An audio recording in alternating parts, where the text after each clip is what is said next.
Convido a igreja a abrir a palavra no livro de Eclesiastes, capítulo 6. Nós vamos dar seguimento ao nosso estudo desse livro, Eclesiastes 6. Vamos ler todo o capítulo, é um capítulo curto. Nos diz assim a palavra do Senhor. Há um mal que vi debaixo do sol e que pesa sobre os homens. O homem a quem Deus conferiu riquezas, bens e honra, e nada lhe falta de tudo quanto a sua alma deseja, mas Deus não lhe concede que disso coma. Antes o estranho o come. Também isto é vaidade e grave aflição.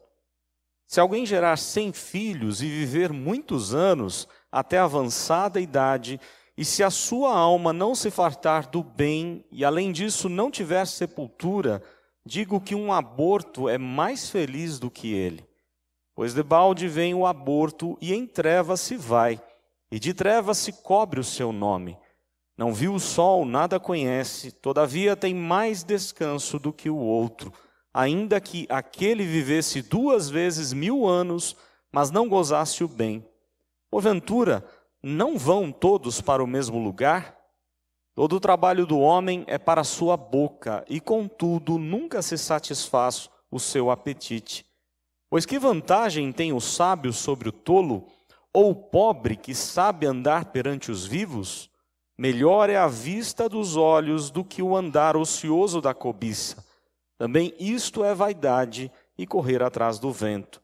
A tudo quanto há de vir já se lhe deu o nome, e sabe-se o que é o homem, e que não pode contender com quem é mais forte do que ele. É certo que há muitas coisas que só aumentam a vaidade, mas que aproveita isto ao homem? Pois quem sabe o que é bom para o homem durante os poucos dias da sua vida de vaidade, os quais gasta como sombra? Quem pode declarar ao homem o que será depois dele debaixo do sol? Vamos orar mais uma vez? Ó Deus, conforme acabamos de cantar ou ouvir o coral cantando, coral masculino, a Tua palavra, Deus, é luz, ilumina a nossa mente. Por isso que o Teu Espírito possa aplicá-la aos nossos corações, fazer a gente compreender essas verdades tão maravilhosas de uma forma prática para a nossa vida, para a nossa realidade. Pedimos orando em nome de Jesus. Amém. É verdade que se você for a um médico e ele disser que você tem um problema sério de saúde, eu tenho certeza que você vai chegar em casa triste. Eu não conheço ninguém que recebeu uma notícia dessa e disse: eu vou marcar um churrasco com os meus amigos para comemorar. Não é assim que a gente faz, não é verdade? A gente não se alegra com os problemas da vida, ainda mais quando eles atingem a nossa saúde, ou a saúde de um querido nosso. E você não precisa se alegrar disso. Você pode sim lamentar para Deus, não reclamar, mas lamentar. Lamentar é abrir o coração, é falar o que está dentro do seu coração, apesar de Deus conhecer. Nós vemos o salmista várias vezes fazendo isso no livro dos Salmos. Mas eu achei muito interessante a argumentação de John Piper. John Piper é um dos grandes teólogos, pregadores do nosso tempo. E este homem sofreu com um problema sério de saúde, com câncer. E ele escreveu um livretinho para ajudar aqueles que sofrem a mesma enfermidade. O livreto dele é Não Desperdice o Seu Câncer. Eu queria que você pensasse um pouquinho, enquanto eu vou falar algumas coisas que ele coloca aqui no seu livreto, porque talvez seu problema não seja um câncer, mas talvez seja uma depressão, quem sabe uma outra enfermidade, uma enxaqueca muito forte, um problema na coluna, ou seja, cada um sabe onde a dor pega, né? Qual é o seu espinho na carne, até porque pode ser que um espinho na carne, né? Ou quando Paulo se refira ao espinho na carne, pode ser que ele esteja se referindo à enfermidade, é uma das possibilidades que ele fala na carta aos Coríntios. Então eu não sei qual é o seu espinho na carne, aquilo que de repente tem trazido sofrimento à sua vida, mas eu gostaria que nós pensássemos um pouco naquilo que Piper diz sobre a sua enfermidade. Não desperdice o seu câncer. Olha só que argumentação, ele traz 11 ou 12, se eu não me engano, eu vou passar apenas algumas, tá? que eu achei mais interessante. Olha só o que ele diz: desperdiçamos o nosso câncer se não cremos que foi planejado por Deus. Você desperdiça a sua enfermidade ou um problema da sua vida quando você entende que esse problema não tem nada a ver com Deus. Enquanto você agir assim, você vai cair cada vez mais em profunda tristeza. Aí ele diz mais: desperdiçamos nosso câncer se acreditamos ser este uma maldição e não um presente. Olha que interessante, ele lembra aquilo que está escrito na Bíblia: o povo a quem Deus abençoou é impossível amaldiçoar. Então, se uma enfermidade chegou na sua vida, não pense que é uma maldição, porque o inimigo não tem poder para tocar naquele que é do Senhor. Não há maldição na tenda de Israel. E aí ele coloca mais, ele fala assim: isso significa que as doenças que ainda temos de suportar não são maldições. Elas foram transformadas de um caminho para a punição do inferno para um caminho de purificação ao céu. O inimigo pode querer usar a sua enfermidade para te levar para o inferno, mas ele não vai conseguir fazer isso. Porque a maldição não pega no crente. Deus usa os problemas, até a enfermidade, para nos purificar quando somos provados, né? E aí a gente pode pensar em qualquer problema. Podemos pensar em qualquer dor, a dor da sua alma, da sua angústia aí. Outra argumentação dele: desperdiçamos o nosso câncer se procuramos consolo nas estatísticas no lugar de buscar consolo em Deus. Eu não tenho que pensar no que acontece ao redor, eu tenho que pensar em Deus, no consolo que só Deus pode me dar. Desperdiçamos o nosso câncer se recusamos a pensar sobre a morte. Alguém aqui acha que vai viver para sempre aqui nessa esfera terrestre, terrena? Todos nós vamos morrer. Aliás, eu fiz uma visita nessa semana com o diácono Rafael, né? Uma pessoa que tem passado por um momento muito sério, com câncer, uma situação muito difícil. E nós dissemos isso para ele. Eu não sei se ele vai antes de mim, pode ser que eu morra antes dele. Quem garante que aquele que está enfermo vai morrer antes de mim? Nós não sabemos quanto tempo temos de vida, então sempre é tempo de considerar a morte. A Bíblia diz: prepara-te para o teu encontro ou para te encontrares com o teu Deus. Ele diz mais, Piper diz: desperdiçamos o nosso câncer se pensamos que vencê-lo significa necessariamente permanecer vivo e não simplesmente ter prazer em Cristo. O nosso prazer, a nossa alegria não pode ser nesta vida, mas Cristo é o nosso prazer. Cristo é a nossa satisfação. Quer com enfermidade ou sem enfermidade, quer com problema ou sem problema, Cristo é a nossa alegria. Aliás, já dizia o Salmo 108 do Novo Cântico, né? Se paz a mais doce me deres gozar, se dor a mais forte sofrer, ó seja o que for, tu me fazes saber que feliz com Jesus sempre sou. A felicidade não está se você é saudável ou não é, se um querido seu é saudável ou não, mas sim a felicidade está em Cristo. Desperdiçamos o nosso câncer se gastamos tempo demais lendo sobre o câncer e não tendo ou tempo suficiente sobre Deus. Olha que interessante. Pare um pouquinho de se preocupar com a sua enfermidade, com ler aquilo que está no Google, né? Você vai ficar cada vez mais desesperado. Leia mais a Bíblia, aquiete-se no Senhor. Porque se você for ler sobre qualquer probleminha de saúde, pequeno que seja, aliás, nós estamos vivendo aí uma questão tão incerta, né, com o tal coronavírus, e tem pessoas que daqui a pouco não vai nem querer sair de casa, porque, né, o coronavírus se tornou um Deus, o Deus Todo-Poderoso. Quem é o Todo-Poderoso? É o Senhor que domina sobre qualquer situação, e nós temos que confiar nele sempre. Aí John Piper diz mais: desperdiçamos o nosso câncer se não valemos dele como meio de testemunho da verdade e da glória de Deus. Não é para você se revoltar com a enfermidade, mas para você falar do amor de Deus, do cuidado de Deus, do testemunho da glória de Deus em sua vida. Eu achei muito interessante esse livreto aqui de John Piper, apesar de que não é fácil. Nós sabemos que não é fácil quando enfrentamos uma luta dessas, não é fácil. Eu queria pensar com os irmãos, baseado nesse texto, que fala de sofrimentos, de aflições, pensar um pouquinho sobre o coração incrédulo. E entenda coração incrédulo, não simplesmente o coração daquele que não tem Jesus, que não é crente em Jesus. Porque muitas vezes nós crentes somos incrédulos, não é isso? Não é assim que os discípulos pediram a Jesus? Senhor, aumenta a minha fé, né? Ajuda-nos aí nessa questão do aumento da fé. Ensina-nos a ter mais fé. Muitas vezes nós somos incrédulos também.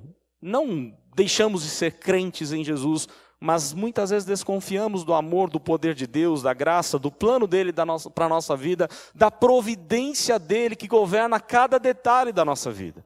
Quantas vezes nós esquecemos que Deus é quem comanda os detalhes da vida? Não somos nós, mas é Deus. E por algum motivo Ele quis que nós começássemos o ano com uma notícia bombástica de um vírus que está atormentando as finanças, mas não pode atormentar o coração do crente, porque o coração do crente olha apenas para Jesus. Conforme nós vimos na semana passada, os nossos olhos têm que estar fitos nas coisas de Deus. O coração incrédulo, ele tem um retrato, e o retrato aqui do texto é bem interessante. Eu queria que você avaliasse o seu coração. O retrato de um coração incrédulo é cheio de aflição. O coração incrédulo só tem aflição. Em tudo ele vê problemas, em tudo ele vê situações difíceis da vida. E o texto diz isso, né? Olha lá, os versos 1 e 2. Há um mal que vi debaixo do sol e que pesa sobre os homens. O homem a quem Deus conferiu riquezas, bens e honra, e nada lhe falta de tudo quanto a sua alma deseja. Mas Deus não lhe concede Deus não lhe concede que disso coma. Antes o estranho come também, isso é vaidade grave, aflição. Ele vai usar o termo aqui, aflição. É interessante, nós não sabemos exatamente o que passava no coração, na mente de Salomão quando escreveu essas palavras. Aparentemente, pela forma como ele escreve, parece que ele está se referindo àquele homem que conquistou muitas coisas na vida, e na hora de gozar dessas bênçãos que ele conquistou, das suas riquezas, né, do fruto do seu trabalho, pode até ser assim, de repente ele foi acometido, né, de uma enfermidade e não pôde usufruir de tudo aquilo que conquistou. Olha que interessante. Ele diz isso, né? Ele junta as coisas, o homem a quem Deus conferiu riquezas, bens, honra, mas não conseguiu comer, usufruir de tudo isso. Ele não pôde usufruir dessas bênçãos. O estranho é que fez isso. E aí ele vai dizer, isso é grande aflição. O retrato de um coração incrédulo, vale lembrar que Salomão está fazendo pregações aqui, possivelmente para orientar seus filhos, ou quem sabe os líderes, os sábios do seu reino, e ele está usando uma ilustração de um coração completamente descrente no amor, no poder de Deus, e alguém que só olha para as aflições da vida, alguém que não reconhece que as bênçãos só vêm das mãos de Deus. Porque o texto diz isso no verso 2, o homem a quem Deus conferiu. Eu queria que você lembrasse disso. Se você tem qualquer bem na sua vida, quer seja, né, um brinquedo, é que as crianças já desceram. Você tem sequer um brinquedo na sua vida, sabe quem te deu? Foi Deus quem te deu. Não pense que as coisas são suas por si mesmo, é louco aquele que pensa assim. Ah, eu tenho um carro, eu tenho casa, eu tenho família, eu tenho filhos, eu tenho isso, eu tenho aquilo. Você não tem nada. Tudo é de Deus. Aliás, eu falava disso no culto de abertura do presbitério, né? Nós não temos nada. Eu lembrei lá de uma história que aconteceu com o grupo Vencedores por Cristo, quando estavam numa missão em Belo Horizonte, e um dos rapazes foi assaltado e começou a pedir para ele, me dá o seu relógio. E aí aquele rapaz disse, você quer o meu relógio? Pode levar. Sabe por que eu vou te dar o meu relógio? Porque ele é de Deus, não é meu. Me dá a sua carteira. Eu falei, quer minha carteira? Pode levar, porque ela não é minha, é de Deus. E aquele assaltante foi convertido naquela noite com a argumentação de um dos integrantes do Vencedores por Cristo, que foi muito sábio em entender que tudo que ele tem não é dele, é de Deus. Foi dado por Deus, tem que ser usado para Deus. Você tem usado o seu celular para a glória de Deus? Para expansão do reino de Deus? Você tem usado o seu carro para isso, a sua família para isso, o seu tempo para isso? Enfim, nada é nosso, mas o coração incrédulo acha que tudo é dele. E se você achar que tudo é seu para Deus tirar, é muito fácil. Não pense que você tem alguma coisa, mas se você tem alguma coisa, é presente de Deus, é dádiva do Senhor, e por isso você tem que viver na total dependência e humildade diante do Senhor. Mesmo os seus diplomas de faculdade, né? Quem sabe você é doutor, pós-doutor, ou tem mestrado e doutorado, ou tem curso técnico, ou tem isso, ou tem aquilo. Você só fez tudo isso porque Deus guardou a sua vida, porque Deus te deu condições, porque Deus te deu saúde para estudar, Deus te deu sabedoria. Nada é nosso, nós não podemos nos gabar daquilo que temos, mas sim entender que são dádivas das mãos de Deus e devem voltar para servir para a glória do Senhor. Então, o retrato de um coração incrédulo é um coração cheio de aflições, porque ele fica com medo o tempo todo de perder aquilo que tem, e talvez ele nem vai conseguir usufruir de tudo aquilo que ele tem, porque ele não entende que tudo isso foi dado por Deus. Um coração incrédulo é cheio de aflições, ou aflição. Mas o texto diz também que é cheio de reclamação, porque o verso 2, 3 aliás, né? Diz assim, ó, se alguém gerar 100 filhos e viver muitos anos, sabe quantos anos? Olha a imagem que Salomão quer colocar aqui para a gente. Se você quer viver, aliás, gerar 100 filhos, alguém quer ter 100 filhos aqui? Imaginem 100 gaelzinhos correndo para lá e para cá, fazendo bagunça. Imaginem, né? Mas a Bíblia diz que quanto mais você encher a sua aljava de filhos, melhor é. Não é isso que a Bíblia diz? Filho é bênção. Dá trabalho, mas é bênção. E na cultura judaica era mais bênção ainda. Ter mais filhos era sinal de muita bênção. Por isso ele coloca aqui, imagine uma pessoa aparentemente muito abençoada. Tem 100 filhos. Claro, é impossível, né? Mas essa pessoa aí, conforme a ilustração de Salomão no seu sermão, ela tem 100 filhos. E ela vive lá na frente, olha só no verso 6. Ainda que aquele vivesse 2 vezes 1000 anos, se você pudesse viver 2000 anos sobre a terra. Não dá, né? Matusalém foi quem mais viveu, mas viveu um pouco menos da metade disso. Então não dá. 2000 anos sobre a terra você não vai viver. Você vai viver no máximo 100 e alguma coisa, e olhe lá, né? A gente vai viver 70, 80, 90, 100. Dificilmente vamos passar disso. Mas você imagina viver sobre a terra abençoadíssimo, com 100 filhos e vivendo 2000 anos. E olha o que ele vai dizer, ó, se alguém achar que pode, né, gerando filhos, 100 filhos, e viver muitos anos, até avançada idade, e se a sua alma não se fartar do bem, e além disso não tiver sepultura, digo que um aborto, olha que palavra difícil, né, pesada, digo que um aborto é mais feliz do que ele. Ele vai dizer assim, olha, nós não estamos em vantagem para com aquele que já partiu desse mundo. Porque esse é um mundo de aflições. E talvez você, assim como eu, já teve experiência de um aborto, né? A minha esposa já teve essa experiência. E talvez você fique pensando assim, poxa, isso é uma desvantagem. Pode ser desvantagem para nós queríamos ter mais. Mas para Deus não é, e para Ele muito mais. Porque ele não passou pelo sofrimento dessa vida. É isso que o texto está dizendo. Olha só, o texto diz mais, ó, pois debalde vem o aborto e em trevas, ele nem chegou a ver a luz do sol, não é? As coisas da vida, em trevas se vai, em trevas, e de trevas cobre o seu nome, e não viu o sol, nada conhece. Mas ele está no gozo de Deus. Ele não passou pelas aflições da vida. É muito mais vantajoso estar na presença de Deus do que você achar que é melhor estar aqui nessa terra e se agarrar nessa vida, nas coisas dessa vida e não querer sair daqui nunca mais. Eu brincava já há bastante tempo com o Carlão, né? Lá no céu deve ter picanha. Você não precisa, né? Você não precisa se preocupar em comer e passar mal. Não tem problemas com alimentação assim que faz mal, né? A gente não sabe exatamente quais são os detalhes, mas é muito melhor partir e estar com Cristo do que viver sob esse mundo cheio de aflições. Então, Salomão ele está fazendo essa ilustração para mostrar para nós que nós temos que pensar na vida por vir, na vida que Deus tem preparado, que é muito mais valiosa do que a nossa vida aqui. No entanto, o coração incrédulo só vive reclamando. E o coração incrédulo fica pensando assim, é melhor não ter nem nascido, é melhor isso, é melhor aquilo. Você já passou por isso? Você já chegou diante de Deus falando assim, eu não devia nem ter nascido? Às vezes a gente faz isso, na loucura da vida. Nas situações difíceis da vida, a gente passa por situações complicadas, mas a gente não pode pensar nisso.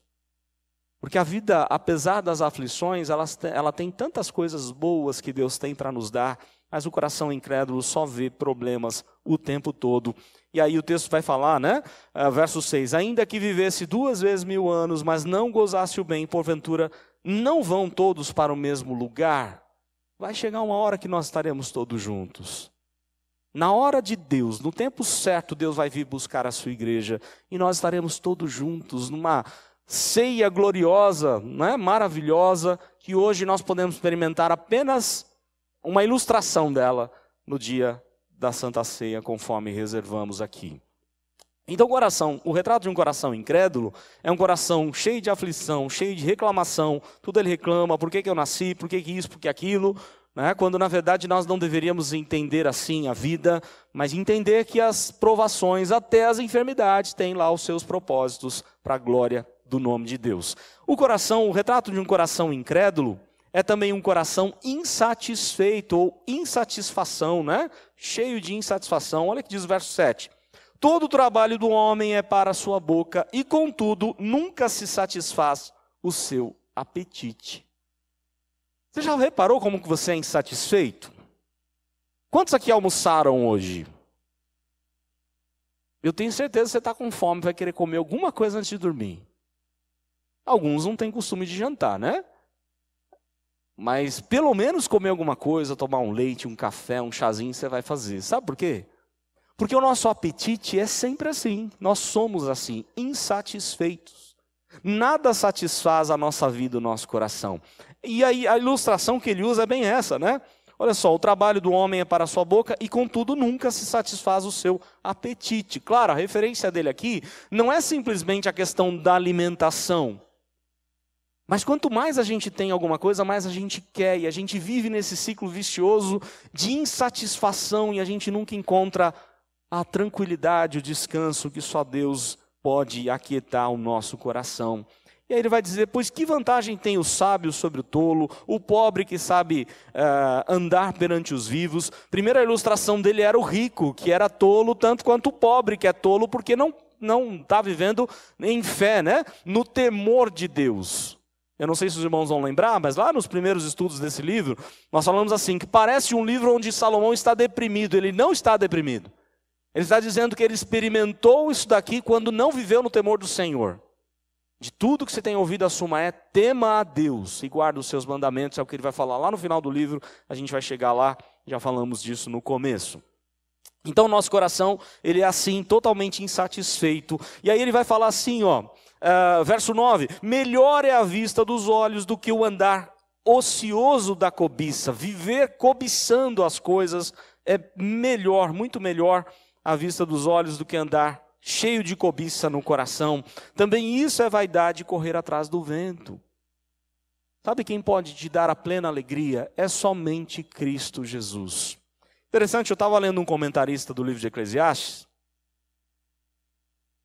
e ele trouxe uma ilustração muito interessante.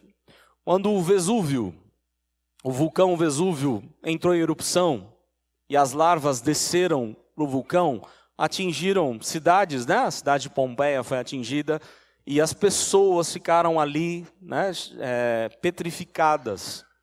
E nas escavações que fizeram, encontraram uma mulher correndo em direção ao portão da cidade para fugir da larva. Mas o que acharam curioso na escavação é que os pés estavam para frente, correndo em direção à cidade, fora da cidade, portão da cidade. Mas ela estava olhando para trás. E encontraram o que ela estava olhando, que era uma mochila, uma bolsa com pérolas, com joias preciosas. E aí os historiadores dizem assim, nós não sabemos se ela deixou cair e tentou voltar para trás, olhar para pegar, ou se ela viu alguém que derrubou, viu que eram pérolas e tentou pegar. O fato é que ela está assim petrificada, com os pés para frente correndo, mas seus olhos fitos na fortuna, né? Na riqueza, na joia que ela tinha visto. É o retrato do nosso coração. Quantas vezes a gente acha que é muito mais relevante aquilo que o mundo tem para oferecer do que o que Deus tem para nos dar. O banquete de Deus é muito melhor, mas o nosso coração é cheio de desejos e desejos. Aliás, eu me recordo de um dos livros do Max Lucado, quando ele diz assim, que a maior prisão não são as prisões mais fortes do mundo, mais poderosas do mundo, mas a maior prisão é o querer do nosso coração. E ele disse assim, tem um monte de gente que nunca foi preso, mas está enclausurado nos seus desejos. A gente tem que pensar um pouco nisso. Então olha só, o retrato de um coração incrédulo é um coração de aflição, é um coração de reclamação, ele só reclama, é um coração de insatisfação, porque somente Cristo pode satisfazer o nosso coração. A gente sabe disso, né? E o retrato de um coração assim, incrédulo, é um coração de confronto, de confrontação ou de discussão. Porque olha só o que ele diz, verso 10. A tudo quanto há de vir a ser, ou a tudo quanto há de vir, já se lhe deu o nome, e sabe-se o que é o homem, e que não pode contender com quem é mais forte do que ele. Você anda brigando muito com Deus? A gente às vezes pensa lá que Jacó brigou com Deus, né? Olha que visão errada de interpretação bíblica que muitas vezes as pessoas têm. O homem é melhor do que Deus, porque Jacó brigou com Deus e prevaleceu. Irmãos, não é isso que o texto está dizendo. Quando Jacó lutou com Deus lá no Vale de Jaboque, Deus ali é a segunda pessoa da Trindade, que aparece em forma de homem. Quando ele percebe que um simples toque deste homem que lutava com ele deslocou a sua coxa, aí ele percebeu que ele não estava lutando com qualquer um. Ele percebeu que estava lutando com o Todo-Poderoso. E aí que ele se agarrou em Deus. Não é que ele prevaleceu no sentido que ele derrotou a Cristo. Ele não derrotou, Cristo também não quis derrotar ele. Não era o objetivo. Cristo queria mudar a vida de Jacó. Aliás, é muito bonita aquela história, de Gênesis 49, do Vale de Jaboque, que diz assim, que mostra isso. Enquanto Jacó passou a vida inteira dando mancada, a partir do encontro com Jesus, ele saiu mancando, mas não mais dando mancada na sua vida. Não pense em lutar com Deus, você vai se dar mal. Você vai perder seu tempo, você vai ficar angustiado, deprimido. Lamente, mas não reclame, não lute, não brigue com Deus, porque é o que Salomão está dizendo, olha, não dá para contender com quem é mais forte do que a gente. A gente nunca vai ganhar. É melhor você se aquietar nos braços de Deus e falar, Senhor, eu recebo mesmo essa aprovação. A gente só gosta de receber coisa boa, né? Mas, Senhor, eu recebo porque eu entendo que o Senhor está governando a minha vida e mesmo diante desses problemas, com certeza, o Senhor há de alegrar o meu coração, me dar paz, me dar esperança.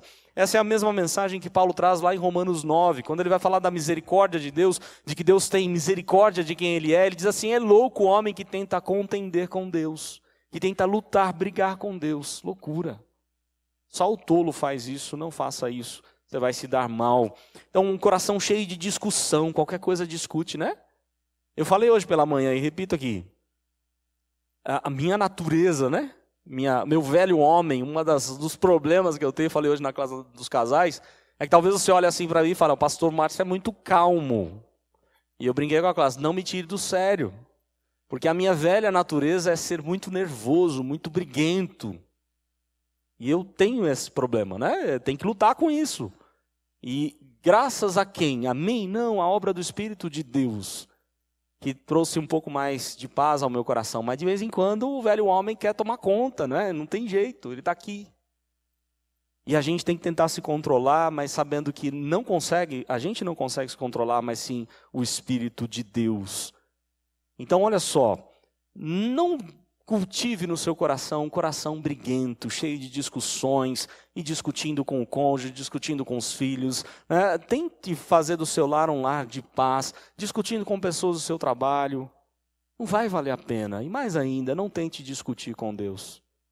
Você vai perder seu tempo, você vai se dar mal nisso. E aí o texto vai terminar dizendo, é certo que há muitas coisas que só aumentam a vaidade, mas que aproveita isso ao homem? Pois quem sabe o que é bom para o homem durante os poucos dias de sua vida de vaidade, os quais gasta como sombra? Quem pode declarar ao homem o que será depois dele debaixo do sol? Ele termina essa reflexão dessa sua pregação dizendo assim, a vida é muito passageira, não cultive esse coração. A vida passa rápido demais. A mesma mensagem que Moisés traz lá no Salmo 90, quando ele diz assim: Senhor, ensina-nos a contar os nossos dias, para que alcancemos coração sábio. Moisés está vendo todo o povo de Deus morrer por incredulidade, porque duvidaram do poder de Deus. A promessa era chegada logo na terra prometida. Deus cortou caminho, fez o povo cortar caminho pelo Mar Vermelho, mas eles foram atrás das palavras dos espias, com exceção de Josué e Calebe, e duvidaram do poder, do amor de Deus, da palavra de Deus, e por causa disso, todos eles morreram. Somente Josué e Calebe daquela geração entraram. E Moisés está vendo todo esse quadro dizendo assim: Senhor, ensina-nos a contar os nossos dias. A vida passa rápido demais, é como erva, diz ele lá no Salmo 90, e a mesma mensagem que Salomão traz aqui para a gente: pois quem sabe o que é bom para o homem durante os poucos dias da sua vida de vaidade? Mesmo que você viva 80, 90, 100 anos, é pouco diante de uma eternidade que Deus tem reservado para você. Cultive um coração alegre, feliz, cheio da graça, da paz de Deus, do cuidado, do amor, da evangelização, das coisas boas da vida, da sabedoria, que é temer ao Senhor e andar nos seus caminhos, conforme diz Salomão. Que Deus assim nos ajude a cultivar esse coração cada vez mais voltado para a palavra dele, para a vida com ele. Deus assim nos abençoe.